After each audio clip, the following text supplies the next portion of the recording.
So, Janine Mathó is a former Harvard and Pearson executive and award-winning leader in global learning and trusted advisor to changemakers navigating growth and transition. Over her 25-year career, Janine raised 30 million for education innovation, and she has since helped shape global strategy for the future of work and guided organizations through transformation. She has spoken at conferences and universities including Harvard, EdTechX London, the Confederation of British Industry, and the International Longevity Centre. Disclaimer: any of the guidance offered by the podcast host, myself, or the podcast guests is our own guidance. We are not liable for any of the actions the podcast listener decides to do. Janine, welcome to the show today. Glad to have you on. Thank you. Great to be here. Absolutely. So, Janine,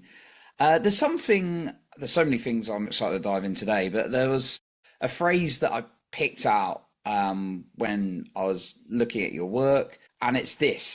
It's that you help ambitious people achieve success that feels even better on the inside than it looks on the outside. I'd love to know a little bit about the difference for you between achieving success on the outside versus the inside. Sure. I think achieving success on the outside is what most of us have been raised to do. So we're raised to get good grades. We're raised to get diplomas. We're raised to get jobs. We're raised to get promotions. We're raised to get pay increases and buy some things that go along with all of that and show the things that we have to the world. And that's what I mean by external success, right? That's a lot of sort of the trappings. It's what most other people, quote unquote, might want you to do or expect of you. And I think internal success is, how do you define it for yourself without all of that? If you took it all away, if you took what everybody else thinks you should do and what society thinks you should do, what does it mean for you? How would you like to spend your time? What matters most to you? What are your values? What are you curious about? What kind of life do you want to live? What impact do you want to have on the world? And so that's what I mean a little bit about inner versus outer, because of course, then along with that inner comes a lot of development to actually be able to live the way you want to live and not follow the herd, so to speak.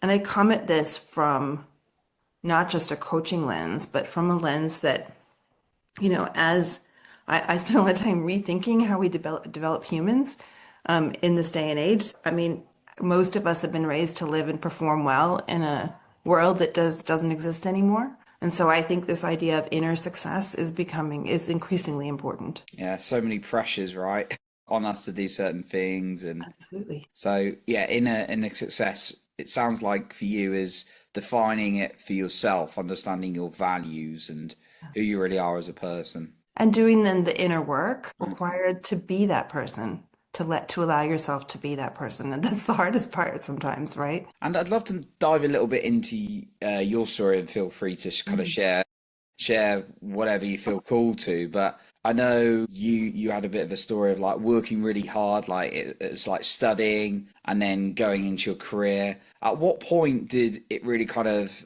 dawn on you to kind of look at the way you were looking at success and achievement? Yeah. So my adventure into a huge change started in 2019. So I was an exec at at Pearson.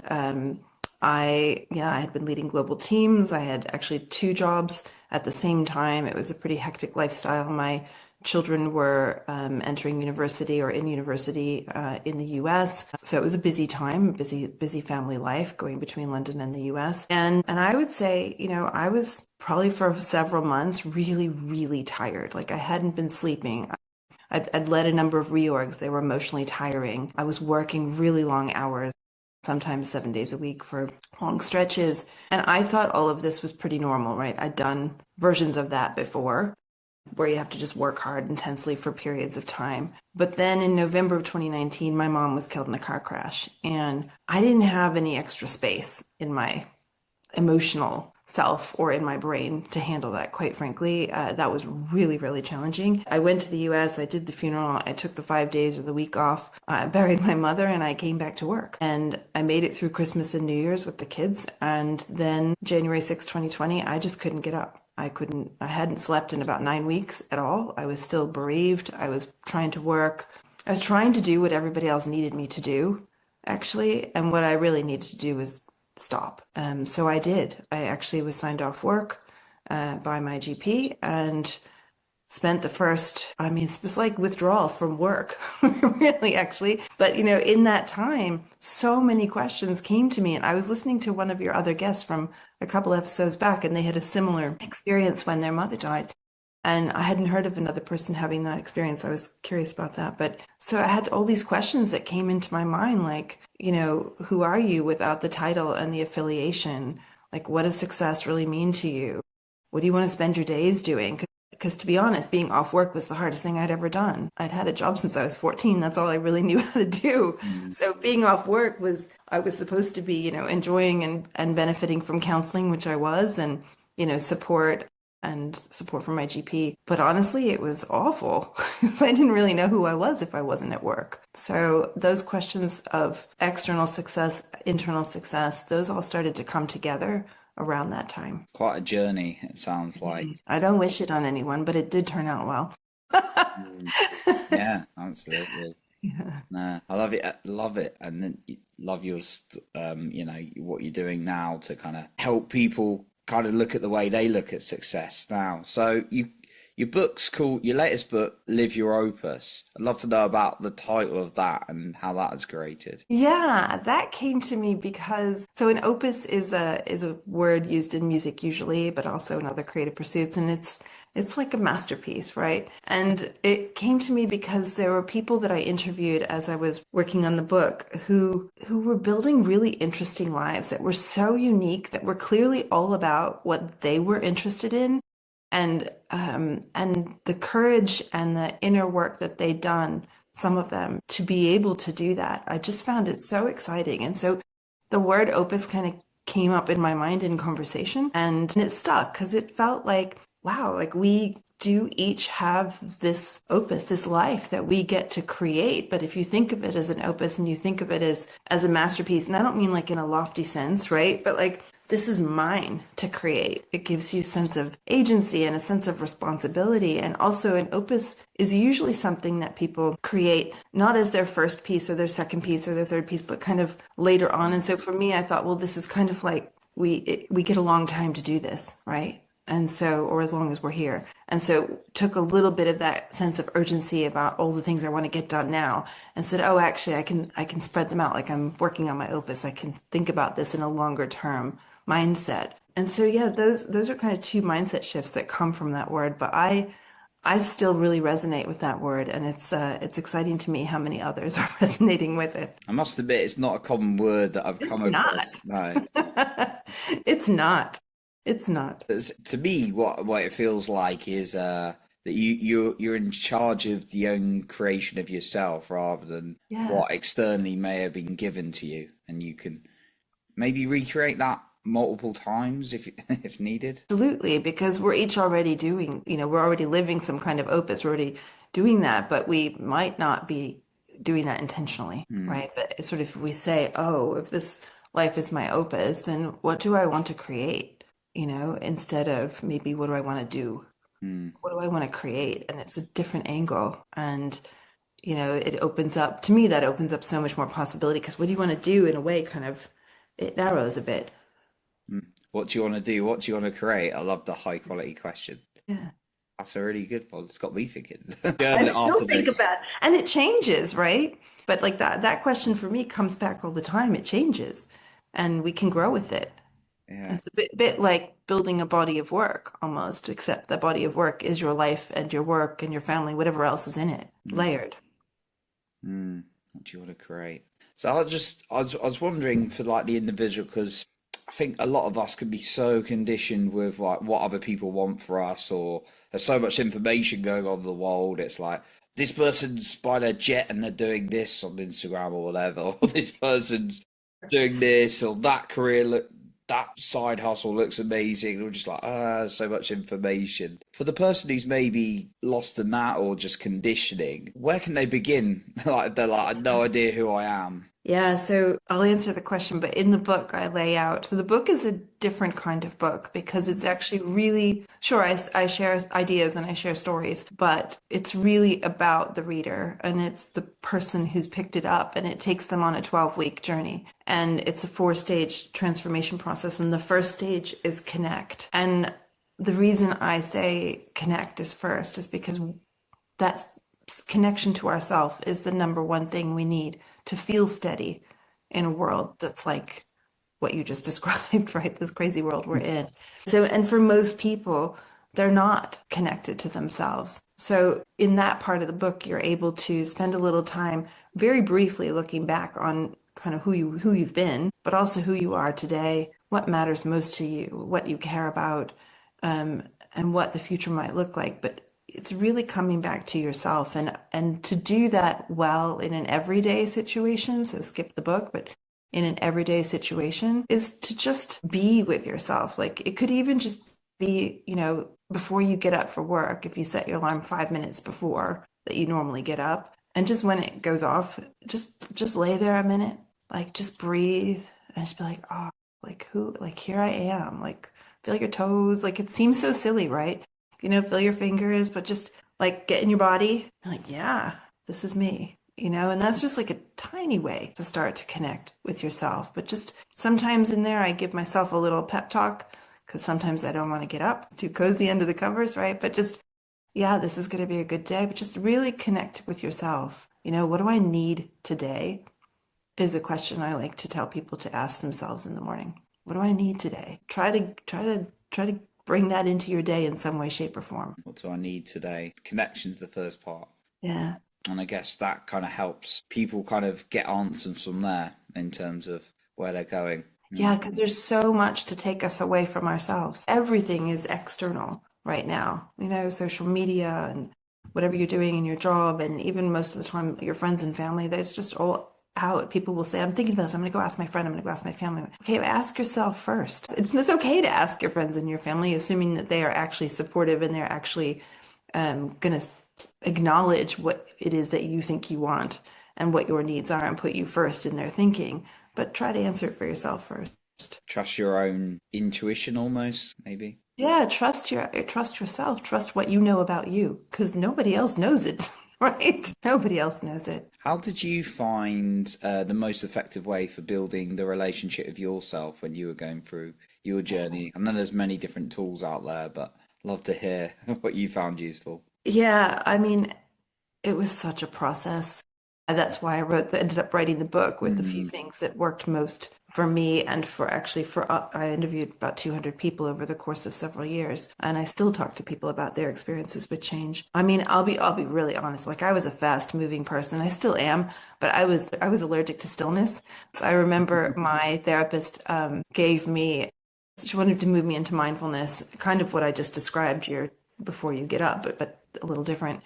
It was like a 1 minute, not meditation, if you will. And it was on SoundCloud. And I remember lying on the bed with my headphones on thinking, when can I get up?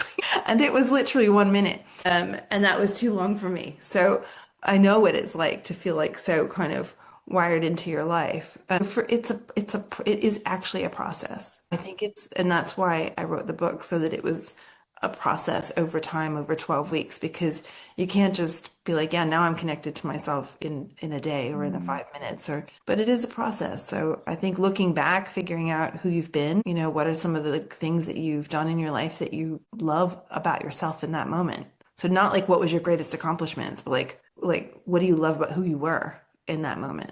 Right. So that's one way to connect back with yourself. I did a lot of that. I did a lot of journaling. There's a really old book called The Artist's Way, which is also set out over 12 weeks, which was an inspiration for my book, although a different audience. And the author has morning pages in there. I'm sure you've probably heard of that, but Julia Cameron's morning pages are quite famous, but it's just free write 3 pages of a journal very briefly, right when you wake up, close the book, don't read it again. But it's sort of a place to dump the stuff that's the negative thoughts, the things that are spiraling. And I always found that once I finished and cleared those out, there I was, like the real things. But it is a process because it takes so much courage to not do what everybody else says you should do. Mm. right? Like that's the truth of it. It takes a lot of courage to do the things just that you want to do. So yeah. Wow. Yeah, sounds yeah, process, not a quick thing and sort of like yeah, it took some time discovering. And I know it's not a one size fits all approach to whatever works from someone. So that's really insightful to hear what worked for you. So like now you say you still move like fast pace, but are there sort of like moments where you're like, right, I'm in the work zone, I'm moving fast, and there's other times you kind of unwind? How's it work for you now? So I think rhythm is really important. And I talk about setting rhythms in my book, and I have talked about it with my clients. It's actually really, really useful in high pressure jobs also. So having a rhythm where I mean, I can share mine, but like just, the times of day that I'm going to not be in that mode and the times of day that I am going to be in that mode and what I need to do. So I'm all about kind of what is the energy that you need to create in order to, like, that you have to generate in order to do that, right? So for me, in order to have the energy to produce, for example, this year I have two books coming out in the same year. That's very unusual and took an insane amount of time and creative energy. But to nurture that energy so I could use it, so I could have it, took a very strict and rigid schedule. So it took, every morning exercise, time outside. So I do my meditation, my yoga, playing with my dogs. So there's play, there's nature, there's stillness, there's exercise and movement and sweat involved, like in my mornings, right? And then there's a clear delineation to where it's like the deep thinking, focus, writing time.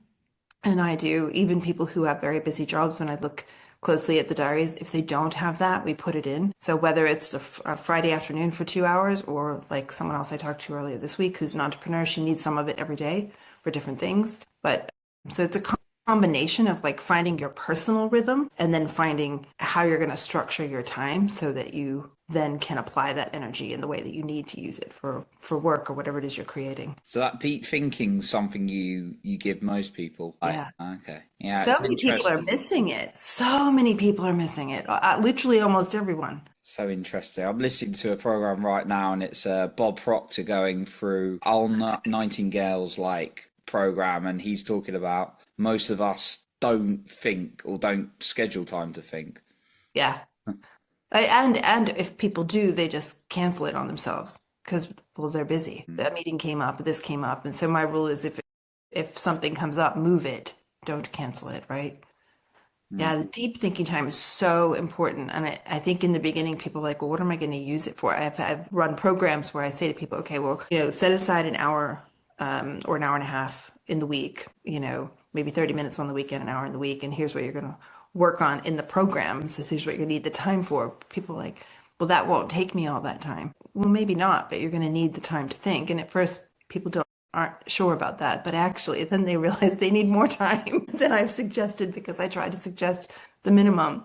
So yeah, give yourself time to think because that's also time to connect with yourself. So And it's not like time to catch up on email, by the way. That's a separate time. yeah, yeah, that's Yeah. sounds like an admin time. Yeah, that's different. I like the distinction. And is it this deep thinking time different from like doing the most like difficult productive tasks of the day? And that's another way to do it.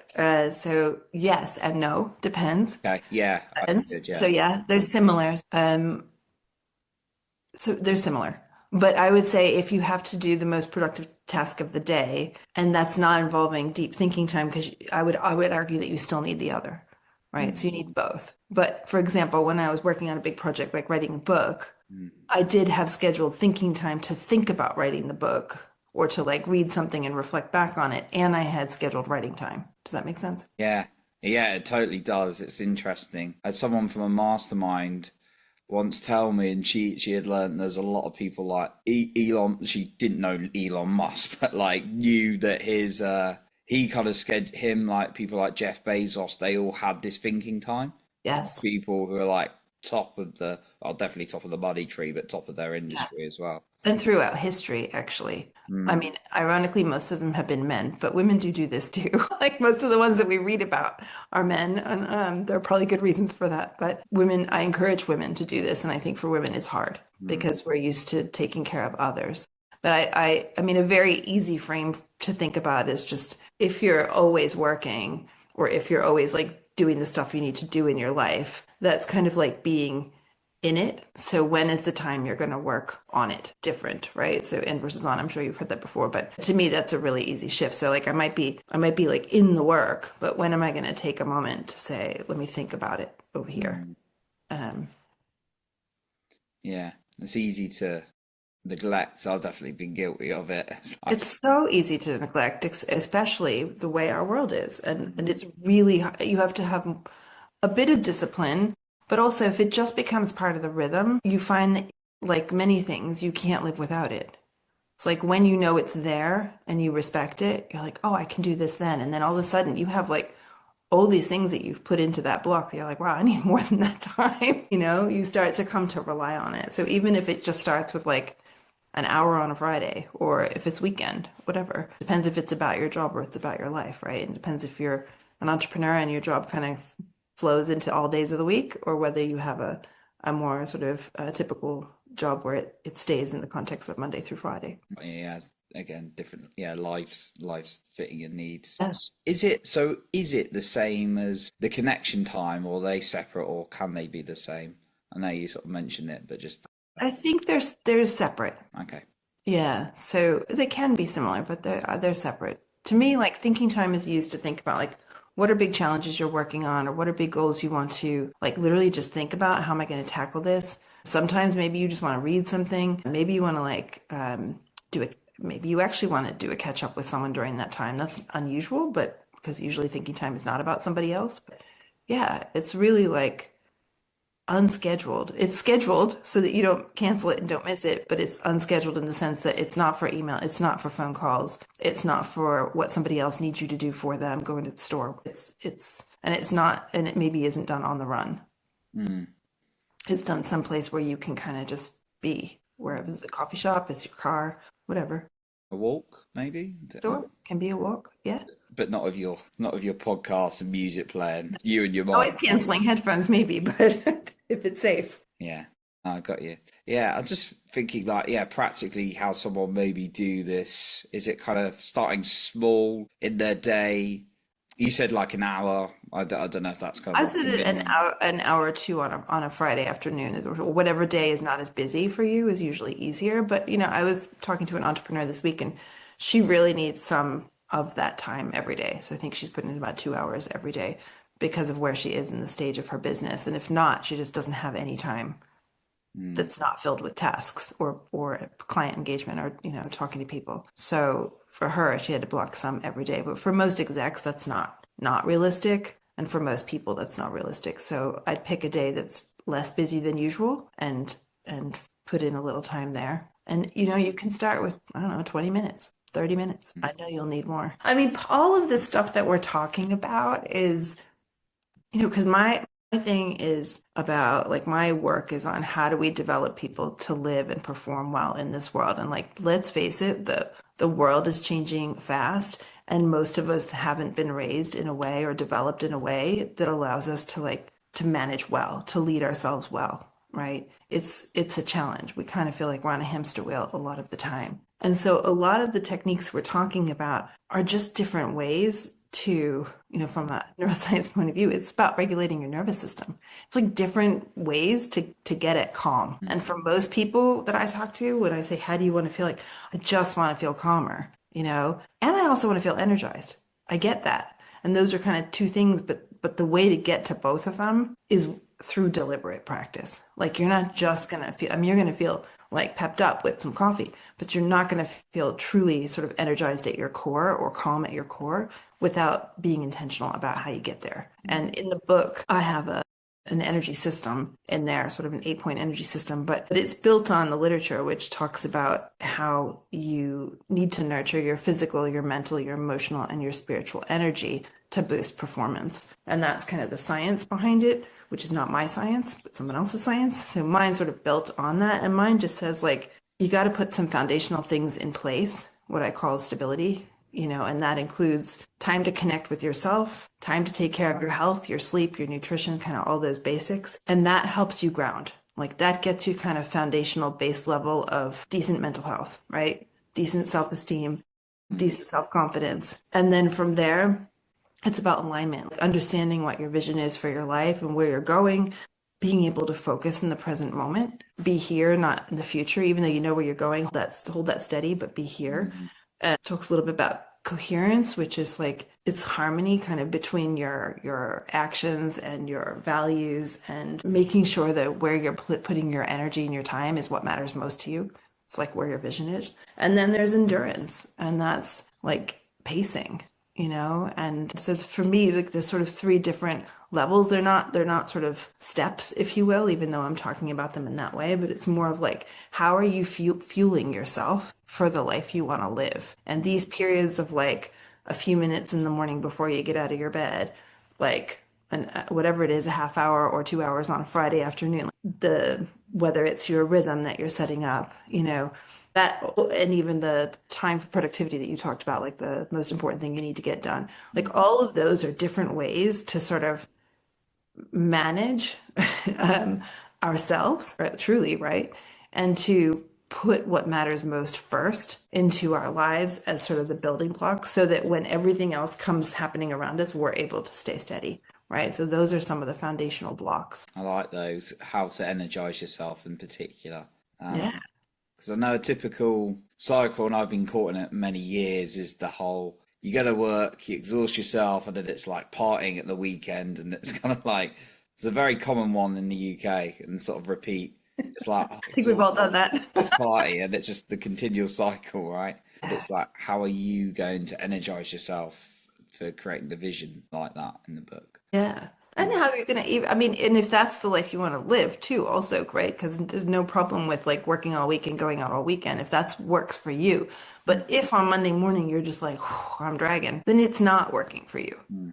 So like something in there isn't working. And so how are you gonna manage yourself and power yourself so that you can do that? And it's not just exercise, sleep, and diet. Like it's just not enough. Important points though, but just Yeah, yeah, important. more, yeah.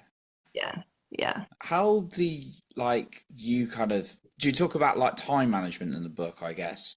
Is that kind of one thing? I don't talk about time Mm, management in the book because I think time management is overrated. Now, time management is important, but if you have low energy, then time isn't going to help you. So mm, I talk more about energy management in the book. More, I think most people are pretty well schooled on time management, and if not, there are lots of articles on them. There mm, are fewer on how are you going to manage your energy, because without energy, you can have a ton of time and either like fiddle it away, you know, not use it well, overwork, whatever. But you need to have the right kind of energy to do whatever it is you want to do. And so how are you gonna prepare yourself to show up the way that you want to show up in whatever it is you want to do with that time? That's more about what's in the book, and it's a lot of strategies to support people because that's a different mindset. That's a different frame. energy management, I like the term. Yeah. Finding what sounds like finding what works for your lifestyle.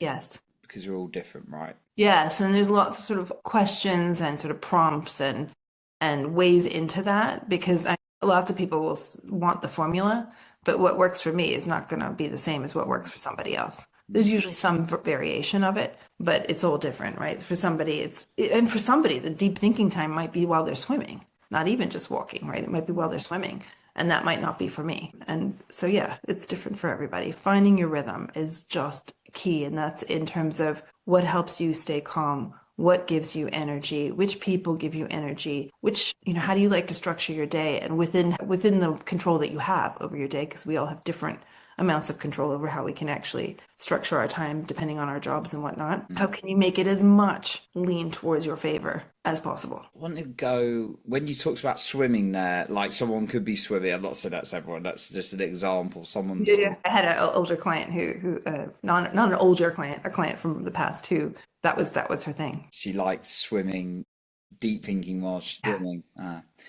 It kind of made sparked a question for me. Just go back to the deep thinking stuff and like starting small, but then you're probably likely to need more in your time, like you were touching on. Like you could I guess like when someone might think of deep thinking, they might just think, "Oh, I'll think," and then they go into like a daydream or something like that. What is it for you? Is it like pondering on a certain question to begin with?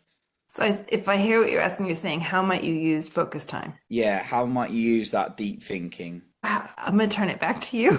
How might, for you, if you had a 2 hour block of focus time available to you each week, what might you use it for? I would probably use it for like the biggest question I want to ask myself, and like write that down, and then kind of go away and see and have a journal, maybe go for a bit of a walk and see what comes up. Yeah, that's great. Yeah, that's great. That's it's different for different people. I mean, sometimes I throw a whole bunch of things I know I need to read into that time. Like articles, I don't have time. I might have time, so I stick them in a folder and then like my email folder, and then when that time comes, I sit and I read because it's usually about related to my work, so it's thinking and reading, and that works for me. Other times it's like I know, if I was writing the books, like I know something's not working with this set chapter, but I can't figure out what it is. So like I set aside time for that. Other times it's thinking about a problem, and I don't mean ruminating because that's a little different, right? Rumination is not the same thing, but no, like something I'm trying to solve for. How might I solve it? And just yeah, it's just a little time. And maybe for people who are just starting, it's 30 minutes just a week just to like check in with yourself and be like, yeah, how am I doing this week? Like that basic. What did I think I needed this week? And did it happen? Did I get it? Or did I feel the way I wanted to feel this week? If not, why not? What happened? What didn't work? I was trying this new arrangement with I don't know, trying this new arrangement with how I structure my time between work and family. Did that work? I don't know. What worked, what didn't. Maybe I should check in with my partner. I don't know. I'm just throwing out different things here, but it can literally just be a 20, 30 minute check-in with yourself once a week just to like look at it. Because I think that we don't always get that time. You can do that when you're driving. You can do that on a train. You don't have to be somewhere special. But yeah, it makes a lot of sense when you say that. It's not like a kind of one way to do it, but it is about having a conscious attention to something, thinking about something, Yes. and you're not in the doing of actually implementing something. Got you. It's exactly what you just said, is making time, intentional time set aside to be conscious, literally, right? That's what you're doing. You're like, this is the time where I'm going to be aware, and whatever it is that you're exploring, and get curious. Curious. I mean, maybe you just want to think about your workouts. Like it doesn't, right? This doesn't have to be that deep. You probably have a really wide audience, so it can be about anything. I'm usually talking to someone about it in the context of work, but I have actually worked with people where we cannot actually get to that because they don't actually have a rhythm with exercise and cooking and family and the other stuff that they want to have in their lives. They're trying to figure that stuff out first, get some of the building blocks in, and then we might be able to talk about work. But maybe you want to use your 20 minutes to think about your workouts. And sometimes we do this stuff on autopilot, right? But it's different when you know you're going to have the time, because autopilot is there and not there. So like you might think about how your workouts are going, you might not. Whereas if it's in the schedule, this is my like 20 minutes or whatever, or maybe it's really easy, like this is the 20 minutes when I'm driving home or I'm on the train back, whatever it is, build it in. I like that. Super effective habit to implement. You've inspired me to get back in. I'm trying to give you lots of different ways to get at it because you have to make it easy, right? Make it really easy. Make it For easy. yourself. Yeah, it has to be easy for you. So whatever that looks like that's easy for you, make it easy. Make it simple. Or you won't do it. It's awesome. I love also that your book's got such a good framework for people, it sounds like, as well, in terms of like a structure and how they can connect to themselves and then start creating more of them. And that thinking for me sounds fundamental to that creation. Yeah, if you are in a place where you are like trying to pivot a career, or you're having a tough time in a relationship, or you are feeling really depleted, or you are just kind of like, bleh, my life, I'm not sure, is this it? There's all these different you're feeling burnt out, chronic stress, whatever. The book is really, really, really helpful because through the 12 weeks, it takes you through a process. First of all, it helps you figure out where you're at. So that's the first thing. There are tools to help you figure out where you are and help you boost your energy from wherever you are. So it's the first thing it does. And then you kind of go into the 12 weeks and you go through 4 stages. So connect, we talked a little bit about. You go through connect first, and then dream, and then compose, and then embark. And they're 4 really distinctive stages, and they kind of do what they say on the tin, but I can say more. So in dream, you're thinking about what matters most to you, and you're actually challenged to really, because usually people are coming to the book because they want to change something in their life. So once you've connected with yourself quite deeply, you move into dream and you start to think about what is that vision, but it's highly structured. So there are exercises that you're walking through and you're looking at what matters to you through different lenses. And then compose is okay. You kind of have a sense for who you are and what matters most to you and what you might want to do or achieve or dream or be or become. And compose is the place where you start to design what that looks like. And then embark is where you take off and start to live it. And embark is also where you face all the demons that come to you and say all the reasons why you shouldn't go off and try to live that way, and gives you the support for doing so. And so it's set up over 12 weeks. And obviously, no journey is done in 12 weeks, but it gives you things you can come back to and use over and over again as you're kind of making that pivot. Very, very solid framework for your life. But yeah, Yeah, I use it a lot still myself, but not in bigger moments of change, but in smaller moments of change. It's kind of a natural, for me, it's become a natural rhythm, and it can be for others, which is just that when you hit a point where you're like, something feels off, it's like, okay, go back, connect back to yourself. Okay, where was it I was going? You know? Okay, now, like, what's the next step I'm going to take? What does that look like? And then, oh, well, what's getting in the way? Oh, it's like I keep thinking about this. I keep having this negative thought about that, or I keep self-sabotaging myself in this way because I want it to be perfect, or whatever it is, and then finding the way through. I love that. Many different stages to go through. And like it's how it's a 12 week, and you've got the book, and there's a workbook for it, right? Yeah, there are lots of exercises in the book, and that's the core. But obviously, because there's lots of different kinds of people who might pick up the book, the workbook is just really helpful because there are more ways to get at the same thing. That's So more differentiation, you can make the journey more personalized. incredible. Janine, as we kind of wrap up today, I'd love to know, obviously, where is the best place for people to grab the book? Amazing framework, and to help people through navigate through their lives on some of the just a handful of things we've touched on today. I know the book will go into so much more, Yeah. but where's the best place for them to get that, or to reach out, get more of your work, get more of your services? And is there maybe something you'd like to leave us with today? Yeah, I think what I'd like to leave you with is something we didn't actually get to talk about, but which is that my belief is that if you have ambition, if you have something you really that matters to you that you want to accomplish in this world, or you want to become someone in a particular way, you want to grow yourself in some way, that don't lower that ambition. Instead, raise your energy. Instead, raise your ability to get there by how you invest in caring for yourself. And as I said, there's a framework for energy in the book, because ambitious people don't want to be told to slow down, and ambitious people don't want to be told that dream's too big. So, okay, how are you going to get there, right? And energy is the best way. So I'm kind of the mindset that instead of saying, oh, we have to sacrifice our energy and be depleted so that we can meet our ambition, which is really what we usually do, right? It's like, oh, I got this big goal. I got to work all night. I got to like work 7-day weeks. I used to do this. And then at the end, you're like, oh, like I met the goal, but I'm so tired. So no, how can you do that differently? How can you meet it with the energy it really needs so that at the end of it, you're like, yes. And you can find more about my work at liveyouropus.com. That is the easiest way. There are links there to buy the book in the US, on Amazon, elsewhere, everywhere else in the world. In the UK, you can go to Waterstones, they can order it, but you can also get it on Amazon anywhere in the world, actually. Amazing. No, that's And you can find me on Instagram and LinkedIn, so just connect. incredible. So yeah, you can grab Janine's amazing book, Live Your Opus, in the show notes below. Just go on the website or go onto Amazon. I'm going to leave the links there, and then of course to connect with Janine, Instagram, LinkedIn, we'll leave that there as well. And I love what you left us with in terms of not lowering your ambitions but raising your energy. Never heard it in that way before. So thank you for that as well, Janine, and Thank for you. everything you shared with us today.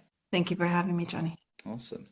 So that concludes today's episode. Remember, you can grab Janine's resources, her books, just in the show notes below. So just click those links to grab her amazing book to really help you navigate your life or recreate yourself. So that concludes today's episode. And remember to lead with your heart and not with fear.